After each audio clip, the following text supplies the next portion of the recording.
Thursday morning.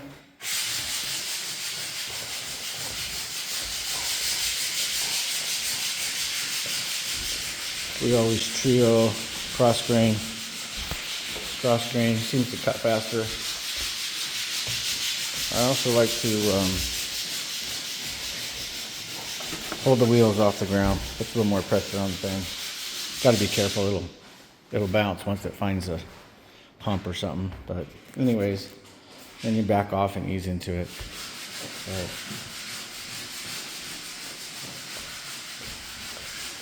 Anyways, I dehumidifier. These are pretty nice. No heat in the house yet, so but it's staying a consistent 68 degrees, so we're cool there. That'll put out 65 degrees. And this will bring our humidity levels from 65 down to like 37 if we leave it in the house. Our area is normally about 55 to 65%. So we're in the 11 to 14%, depending on how close we get to the ocean here. So I'm gonna stain all this on Saturday. Oh, I'm not looking forward to it. There's a lot of work still to be done. They're gonna have to protect these floors once we're done. And if I'm coming back to fix anything, I'm charging. I'm just done. I'm done. So I'll keep one of these skylights open. I think I got this one over here still open. Yeah, so I can exhaust fumes. I'll put a fan here. I'll put 2 big fans in this house to exhaust the fumes.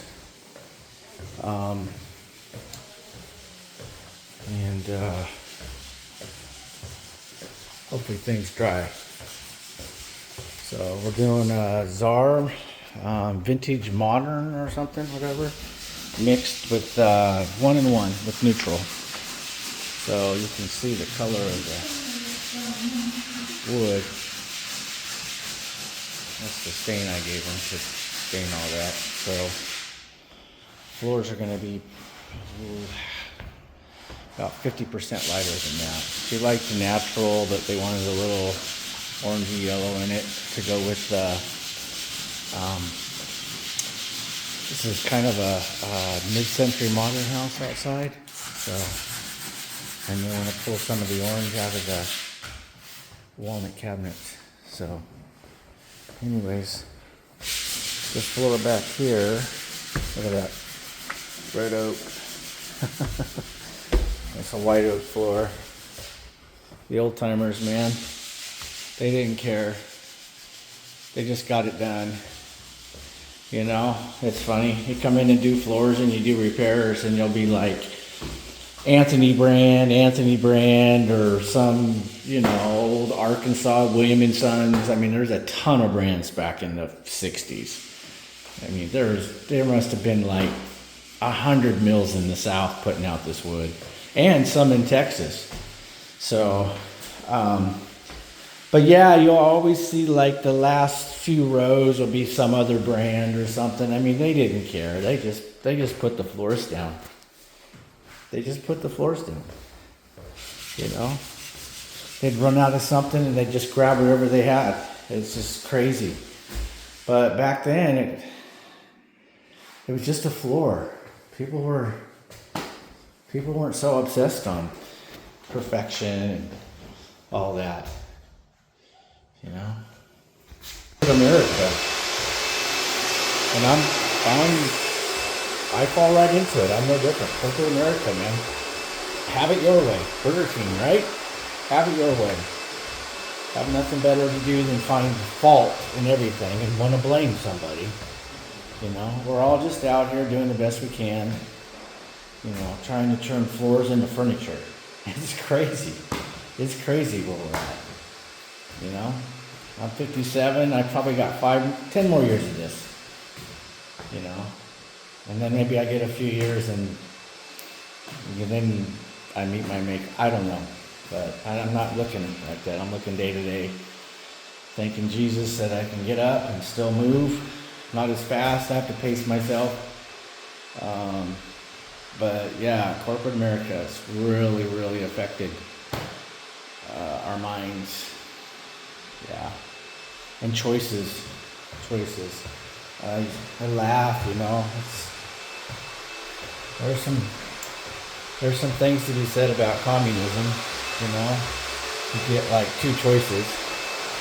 I can remember being in Romania on a mission trip, and they had one car, a Daihatsu, not Datsun, but a Daihatsu, I think.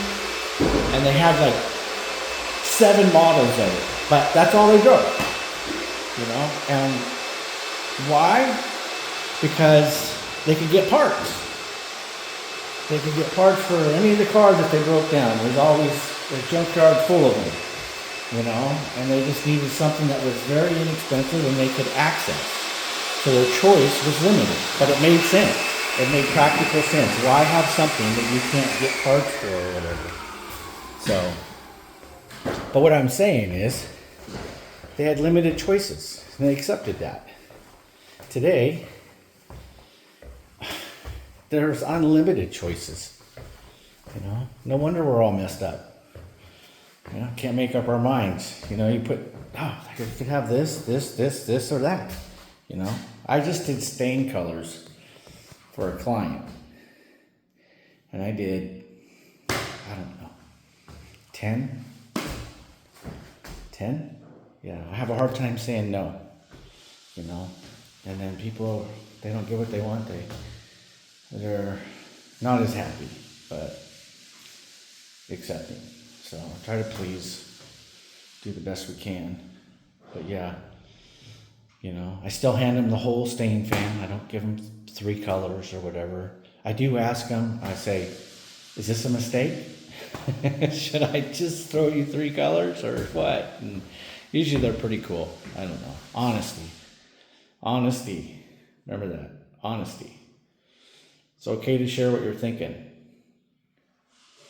but in love. Remember that. Find the words to share what you're thinking in love, and you'll never go wrong. You can call out truth, no matter how abrasive it might be, but if you can do it in love and find the right words, you'll never go wrong. And I guarantee you'll leave an impact on people that way. So my wife's always said, I've gotten away with saying a lot of stuff, but usually what I say is true. And if it's not, I'm quick to apologize or clarify it, make it a little bit more clear for people where I'm come from. So, we're humans, we're all different. We're made different. We've experienced life differently. That affects us, and that's okay. And I tell clients, sometimes they apologize. I'm sorry, I can't make up my mind. I'm sorry. And I tell them, that's okay. That's okay. We'll get through this. We'll figure it out. I'm the same way. I can't make up my mind. I'm picky, and I get it. And I like things a certain way. I like my job sites a certain way. And I don't always get that, so I just have to work with that. So, anyways, we're all human beings. We're all different. And that's okay. That's okay. But we got to be willing to accept that and be okay with that. And so hopefully when I come across the people, there's just straight honesty. And when you open that door, it changes the dynamics of everything. And then maybe you get to know that person. So, I'm not that guy that shows up, does your floors and leaves. I'm usually that guy that makes an impact and gets to know you a little bit. Could be a fault. My dad said it was.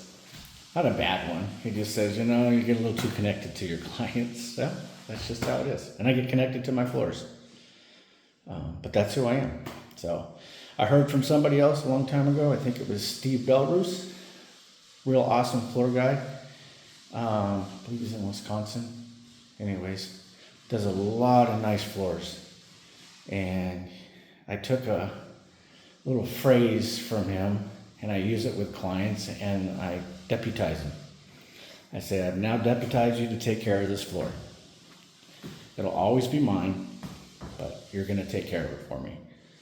And I really like that approach. I own every floor I do. And I usually don't forget. People will call me up 15 years later and they'll say, yeah, I was over here and blah, blah, blah. I'll go, yeah, we did this and that. And they're like, what? You can remember that? And I'm like, yeah, I remember that. So I'm not as sharp as I used to be. Not as sharp as I used to be. I'll tell you that. But what is that Toby Keith song? I'm good once. I'm not as good as I once was, but I'm good once as I ever was. Thank you, Toby. Thank you, Toby. I mean, that phrase says it all, guys. You know, I'm getting up there in age. So, anyways, this is a longer video than I wanted to put out, but everybody, if I don't put another one out, enjoy your weekend coming up. It's going to be, it's July 30th, so enjoy this weekend, and over now.